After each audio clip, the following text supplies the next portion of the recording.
Expenses, same thing. You don't know whether or not this is already spent money or is it liabilities. And for that matter, with assets and liabilities and capital, you can go out and take your money and buy assets, and it does not affect the income statement, profit and loss at all. You can go out and contract a new loan, so you've got a new liability, that gives you more cash, and nothing shows up in your profit and loss. So you must manage the cash flow.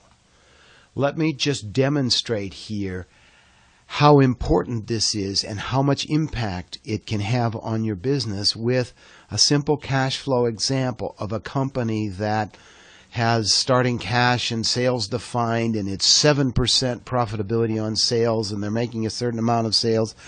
And you watch up here, you see a chart that shows the cash balance increasing every month from about $50,000 to over $200,000, and the cash flow is a steady amount per month in yellow.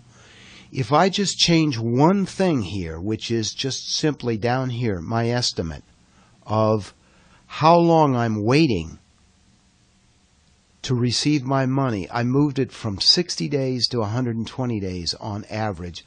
I have taken a company which was from $50,000 to $200,000 in cash balance, and I've now made that into a company which you can see right here. The lowest is minus $308,000. I haven't changed costs or expenses or profitability. I'm not selling less. I'm not paying my employees more. I'm not paying more for what I'm selling. Everything else is unchanged. And yet this one company went from a pleasant cash situation and healthy cash management to a terrible deficit situation. And just so we understand it, this isn't as simple as bad numbers in a spreadsheet. This is bouncing checks. This is a profitable company potentially going out of business over an accounts receivable problem. This company needs $308,000 more money. And that isn't higher sales. Higher sales won't solve it. This is new investment, meaning diluting ownership unless the owners have $300 and some thousand sitting around that they're ready to invest. Or it means new loans, which doesn't dilute ownership but greatly increases risk because you have to pay those loans back.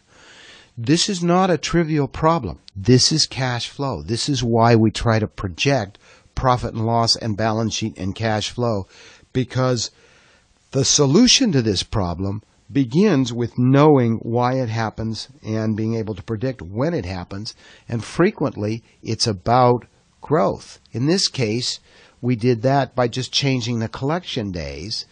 But on the other hand, if I change my sales and credit and sell a lot more in cash, I've generated a lot more money now without changing my basic profit and loss, sales costs, or expenses.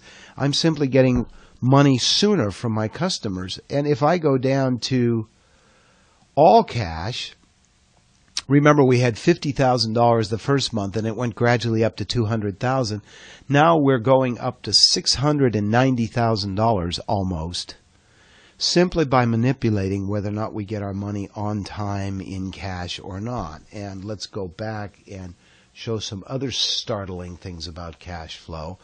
If I keep more inventory, my cash goes down, simply because I'm keeping more inventory. So my cash goes way down if I keep more inventory. If I grow, this is perhaps the most startling. I go back to where I was. Let's see. No, let's go down to here with 1 week. I go there, and I was here. That's where I was to begin with.